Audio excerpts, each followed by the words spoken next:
Lecteur, lectrice, lectrice, bonjour, gracieuse Robert en ligne, l'autrice pour te faire lire et pas que ses livres. Aujourd'hui, je vais te chroniquer Demandez-moi la lune de Sylvie Barré-Lefel aux éditions Sharon Kenna.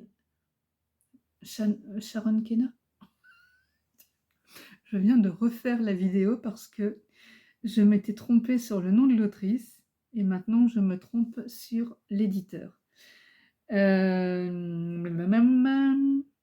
n'est pas écrit, c'est dommage. Donc, alors on va essayer de voir si je trouve le résumé. Ça continue bien. Est-ce qu'on a le résumé? C'est Sharon Kenna. Voilà. Ouais, c'est bien ça. Et elle, c'est Catherine Dutilleux, la petite Française, gouvernante dans un célèbre palace parisien. Lui, c'est Matthew Dickinson, le jeune acteur anglais que le cinéma a propulsé au rang de star internationale. Les destins de ces deux êtres que tout sépare vont se heurter violemment. Prisonniers volontaires d'un bien étrange contrat, ils vont devoir apprendre à se connaître. La question se pose alors de savoir qui de la gouvernante trop parfaite ou de la star rebelle joue le plus un rôle. Et quand les masques tombent enfin, c'est des requins du show business dont il faut se méfier. Mais est-ce trop pour une étoile que de demander la lune? Lecteur, lectrice, lectrice, bonjour, gracieuse Robert en ligne, l'autrice pour te faire lire et pas que ses livres. Je vais rajuster mon beau chapeau.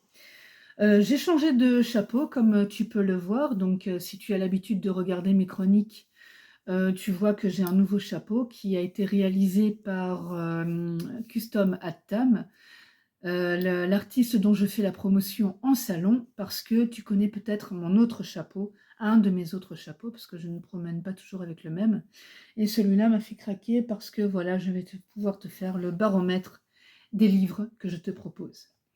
Donc celui-là, c'est Demandez-moi la lune de Sylvie Barré-Lefel aux éditions Sharon Kenna de 2013. Oui, j'exhume les livres pour les chroniquer parce que, comme j'ai dit dans une autre vidéo, la vie d'un livre ne se résume pas à sa sortie. Il peut connaître un engouement à un autre moment. Et Olivier Gay, justement, a posté un sujet sur les réseaux à propos d'un de ses livres qui n'avait pas forcément connu beaucoup de succès quand il est sorti, mais qui, par contre, à un moment, a eu un bond et maintenant est très, très apprécié par son public. Donc, pourquoi cet autre livre n'aurait pas le succès qu'il mérite? Parce que, par exemple, tu auras lu ma chronique et tu vas pouvoir la diffuser à tout le monde. D'ailleurs, j'en profite, j'oublie régulièrement de le dire, mais si tu aimes cette vidéo, tu peux laisser un petit pouce bleu, t'abonner à la chaîne pour suivre mes chroniques ou mes autres vidéos. Et moi, je vais commencer à faire le petit retour. Donc,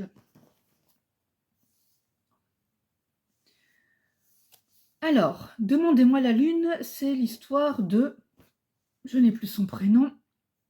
Comment elle s'appelle celle-là? C'est une...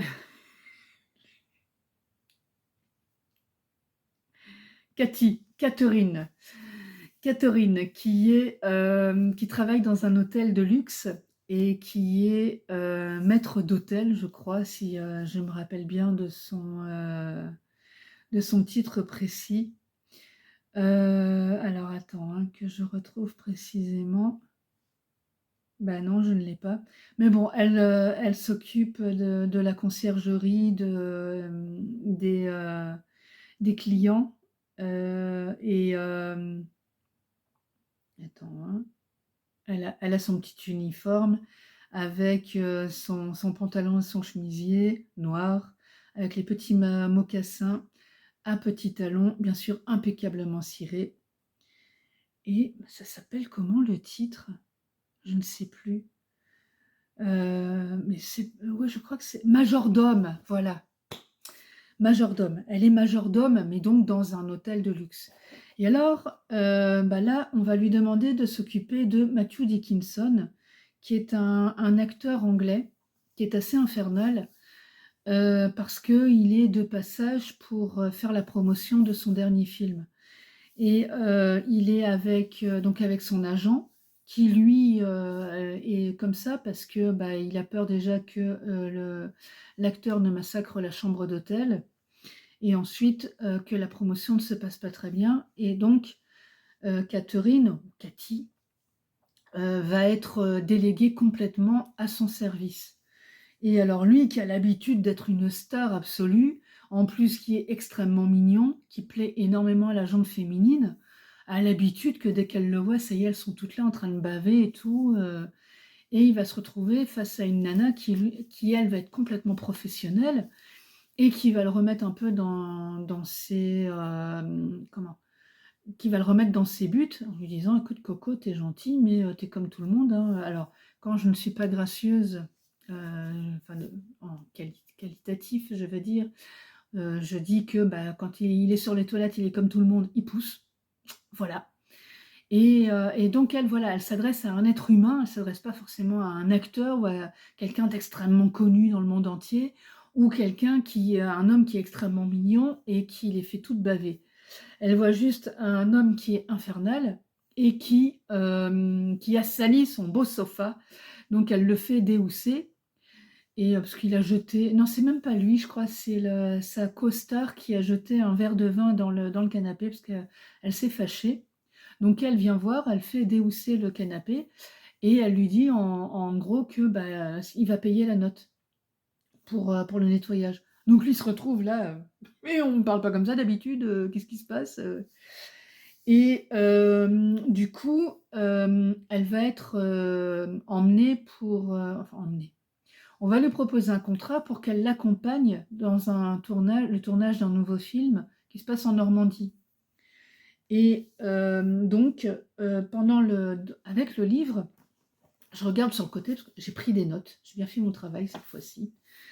Dans l'histoire, on va découvrir déjà le monde de l'hôtel de luxe, que personnellement je ne connais pas. J'ai dû résider dans un hôtel de luxe une nuit. Alors c'était fantastique, hein. Franchement. C'était une opération qu'ils faisaient à l'époque, je ne sais pas si ça se fait encore. Durant les week-ends, étant donné que les hôtels de luxe ne sont pas occupés parce que c'est beaucoup par des hommes d'affaires pendant la semaine, ils louent la chambre à un prix quand même plus que raisonnable pour les lieux, hein. On est d'accord. C'est pas les prix des Formule 1, faut quand même pas déconner. Mais par contre, c'est un prix qui défie toute concurrence en rapport qualité-prix. On a pris un petit déjeuner, le meilleur de ma vie, quoi, vraiment. Et en plus, comme on le commandait, je crois que c'était le vendredi soir, on a eu une réduction de 30%. Donc, enfin voilà, la totale, quoi. C'est un truc que, si on a la possibilité, on se le fait au moins une fois pour avoir connu le grand luxe au moins une fois. Et donc là, voilà, moi j'ai retrouvé quelque part un peu ça parce que je l'ai vu de mes yeux et vécu d'une certaine manière en résidant là et en allant manger ce petit déjeuner qui était mais fabuleux. Catherine, elle le connaît au quotidien et donc Mathieu aussi, puisque avec son statut de star, bien sûr, il a les meilleures voitures, il a les meilleurs hôtels, etc., etc. Et là, quand ils partent tourner le film, on va avoir aussi tout le milieu du cinéma avec tous les techniciens, les plateaux, les répétitions, le metteur en scène, ce qu'il veut. Donc on rentre vraiment dans deux univers qui ne sont pas forcément très connus. Et c'était extrêmement bien raconté. Moi, j'ai trouvé ça super intéressant au niveau de tout ce que j'ai appris dans le milieu. Alors oui, je regarde parfois des interviews d'acteurs ou de réalisateurs, etc. Ça m'intéresse beaucoup. Mais là, j'ai retrouvé encore plein d'autres choses, plein d'autres détails qui étaient vraiment passionnants. Et à côté de ça, on a deux caractères complètement opposés aussi qui s'affrontent, avec l'acteur qui est en mal de vivre quelque part et qui aime beaucoup se laisser porter, et Catherine, elle, qui est très rigoureuse, très organisée et qui lui fait office de secrétaire, de maman, de baby-sitter et un peu enfin, d'assistante à tous les niveaux durant ce tournage.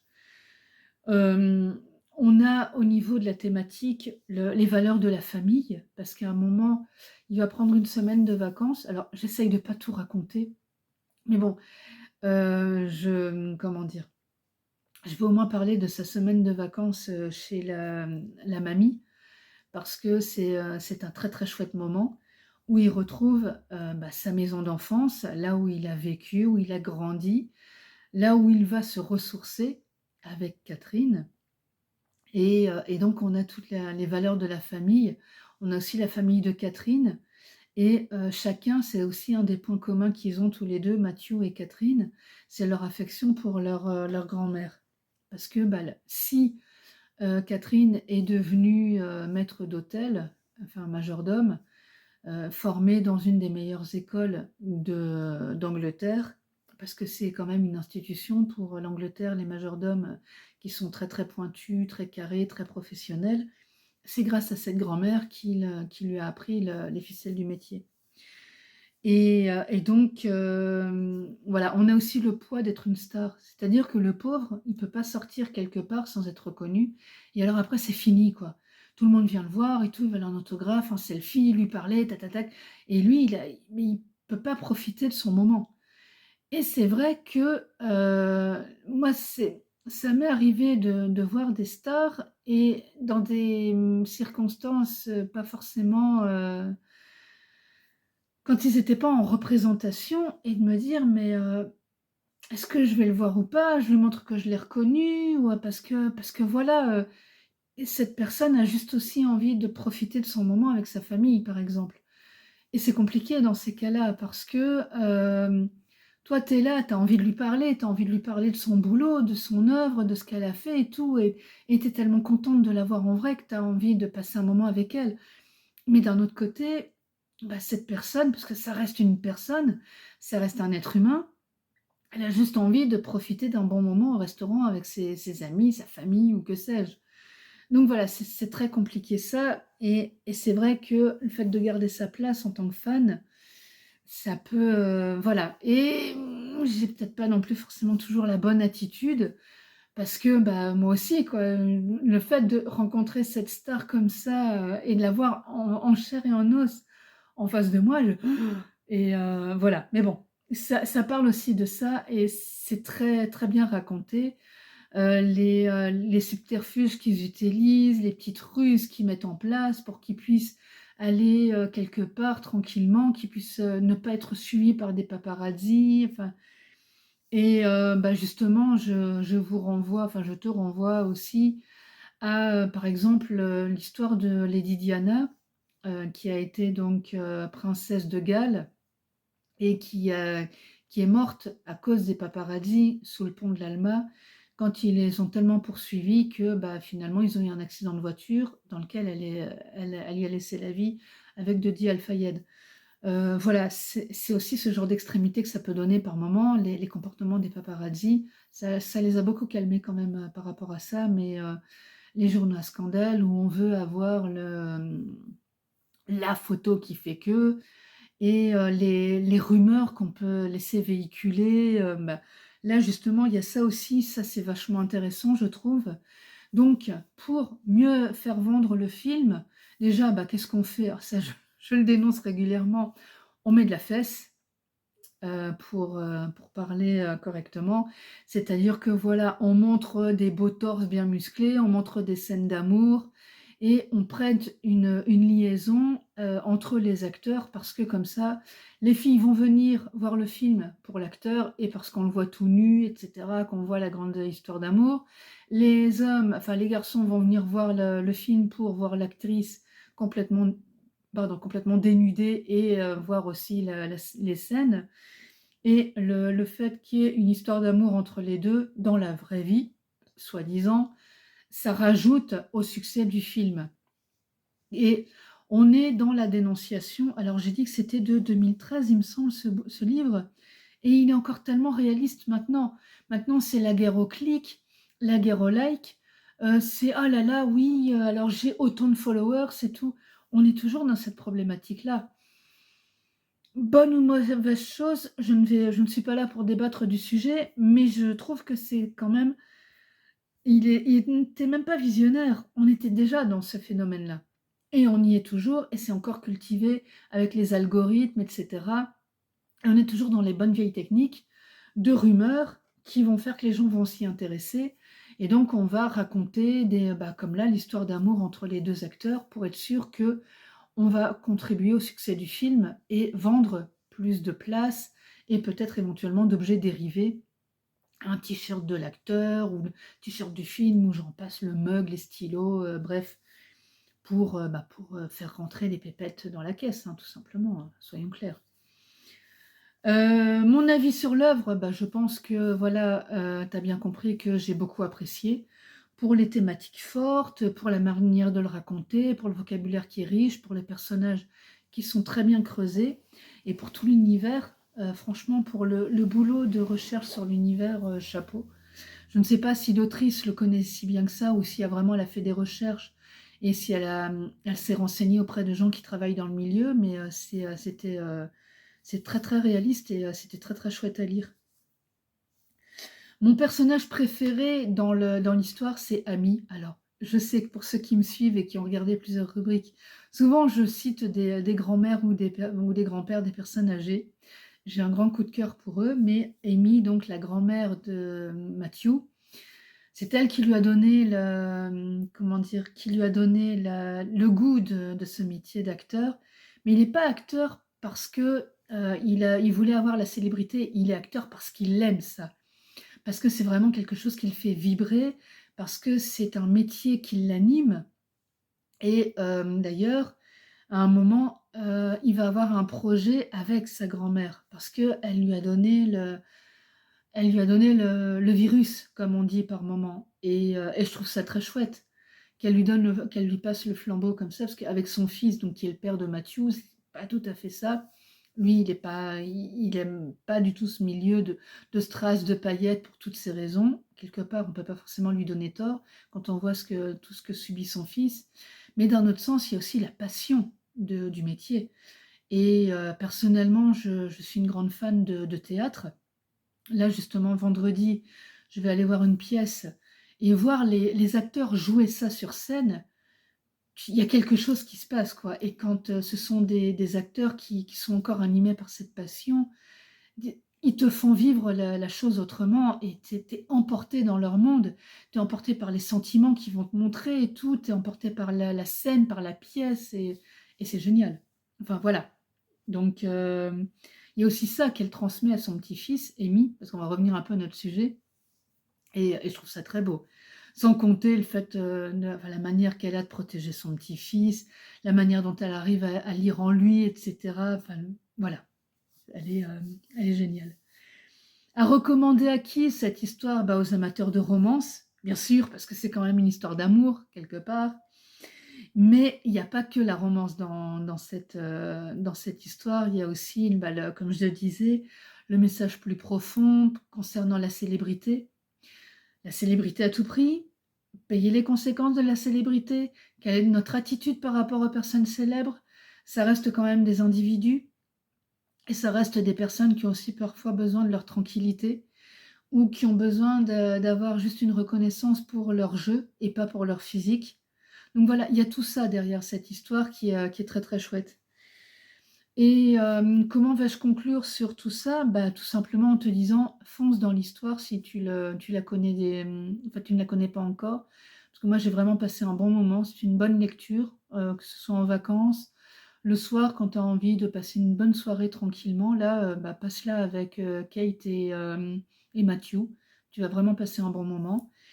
Et sinon, en vacances, en week-end ou quoi, pareil, quand tu as envie de te détendre, c'est vraiment un livre à emmener avec soi pour le lire. Moi, je te dis, je vais te laisser avec ma présentation si tu ne me connais pas encore.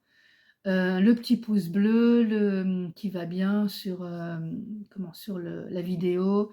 Abonne-toi à la chaîne, active la cloche si tu veux voir mes chroniques, parce qu'en général, j'en sors une par semaine le vendredi. Un petit peu tout type de livres, hormis tout ce qui est policier et thriller et tout ça, parce que ça, c'est moins ma tasse de thé. Et Comme ça, tu vas pouvoir un petit peu voir ce que je te propose d'autre avec ma vidéo. À très vite pour une autre chronique. Alors, maintenant que tu as regardé ma chronique, je vais quand même me présenter, Gracieuse Robert, l'autrice. Donc moi, j'écris des histoires, j'allais dire contemporaines, mais non, pas que, parce que j'ai aussi écrit une histoire fantasy, j'écris aussi des nouvelles. Donc je suis plutôt une autrice slasheuse, c'est-à-dire que je vais écrire des romans, des nouvelles, des lettres, des histoires courtes, des histoires longues, avec des thématiques quand même que j'estime assez fortes. J'aime beaucoup parler de la femme, de la maternité et de la famille, parce que par exemple dans La descendance de Kilijo, j'ai quand même beaucoup abordé le thème de la famille et de la paternité. C'est-à-dire que mon personnage a eu une enfant, il apprend qu'il est père quand elle a 5 ans, et étant donné que la mère est morte, il va récupérer l'enfant pour l'élever lui-même. J'ai écrit aussi sur dans ma vie en blog, une femme qui ne veut pas d'enfant, et son amie Claire non plus d'ailleurs. Dans Les voyages forment la jeunesse, Agathe, l'amie de Clotilde et de Claire qui ne veulent pas d'enfants, elle en a 2 et elle part en voyage avec son mari parce que elle s'est aperçue qu'ils se sont oubliés en tant que couple en s'occupant de leurs enfants. Madame Eugénie, qui est une nouvelle, là par contre, c'est justement: est-on une femme si on n'a pas d'enfant? Parce que je lis quand même assez souvent que une femme est une femme accomplie quand elle a eu un enfant. Alors, tout mammifère peut avoir un enfant, ou un petit, et donc je ne vois pas en quoi quelque chose qui est naturel et qui est, je dirais, à la portée de beaucoup, la majorité on va dire, parce qu'on ne va pas parler du cas des femmes qui sont stériles, peut donner naissance à un petit, et je ne vois pas en quoi ça va permettre à la femme d'être plus accomplie qu'une qui n'en a pas eu, que ce soit par choix ou par, comment dire? Par, biologie. Bref, donc voilà, pour présenter un petit peu ce que je fais et en quoi j'officie en tant qu'autrice. J'anime aussi des ateliers d'écriture, donc là où justement on va pouvoir aborder soit des thématiques très fortes, soit on va pouvoir s'amuser, juste à développer la créativité, prendre un petit temps pour soi, pour, jouer avec les mots, et surtout aussi lire en public. Parce que, pareil, en discutant avec les gens, il y en a beaucoup qui écrivent ou qui n'osent pas écrire parce qu'ils se disent ils intéressent personne, ou qui ont peur de recevoir le retour de quelqu'un. Mais, on peut faire des retours constructifs et on peut justement, en s'entraînant, améliorer pas mal de choses. Parce qu'il faut arrêter de s'imaginer que on va directement écrire un texte comme ça, il est fabuleux, paf paf, il est imprimable et on y va quoi. Non, un texte, ça se travaille, et puis, en écrivant, c'est en écrivant qu'on devient écrivain. En forgeant, on devient forgeron, en écrivant, on devient écrivain, et en écrivant régulièrement comme ça, on va être de plus en plus, performant. On va avoir moins de mal à trouver ses mots, on va pouvoir faire un texte plus facilement, trouver ses idées plus facilement, et on n'est pas obligé d'écrire un roman de 300 pages au premier coup, hein. On peut très bien écrire un petit texte de 10 lignes, voir un petit peu ce que ça donne, et passer ensuite en montant en longueur ou en thématique, ou voilà. C'est, la thématique des ateliers, c'est ça. C'est vraiment d'accompagner dans l'écriture et de voir après jusqu'où la personne veut aller en atelier. Pour l'instant, je préfère animer des ateliers en groupe. On ne sait pas ce que je ferai par la suite. L'avenir nous le dira. De toute manière, tout est sur mon site que je mets en description. Et donc pour les chroniques, alors ça c'est pour les auteurs, qu'ils soient édités ou auto-édités. Donc je propose des chroniques écrites, des chroniques vidéo, donc là c'est le forfait supérieur, chronique écrite plus chronique vidéo. Et on a le forfait premium, c'est-à-dire chronique écrite, vidéo et interview de l'auteur. Donc si tu veux en savoir plus sur mes services, bientôt je les mettrai en ligne. Sinon tu m'envoies un petit MP, je t'envoie un petit devis, on en discute et voilà. Le but, c'est de faire la promotion du livre, d'expliquer selon un plan établi. Alors, je cherche je n'ai plus mon petit cahier, mais j'ai un plan établi pour faire ma chronique, pour expliquer un petit peu ce que j'ai pensé du livre. Je parle du résumé, enfin voilà, je présente le livre, en global et puis comme ça permet d'avoir du matériel pour aller faire la promotion du livre en disant: «Tiens voilà, Gracieuse Robert l'a chroniqué, voilà ce qu'elle en a pensé». Et parfois, avec ce genre de retour, ça peut encourager des lecteurs qui aiment bien voir les retours d'autres personnes à l'acheter et à le lire. Voilà, parce que quand on est auteur, on sait à quel point un retour est précieux, surtout un retour argumenté. Voilà, moi je te laisse retourner, vaquer à tes occupations et si tu veux, des renseignements, n'hésite pas, tu m'envoies un petit mail, mon assistant te répond dans les 48 heures et comme ça, nous pouvons discuter de ce que je peux te proposer. Je te dis à très vite.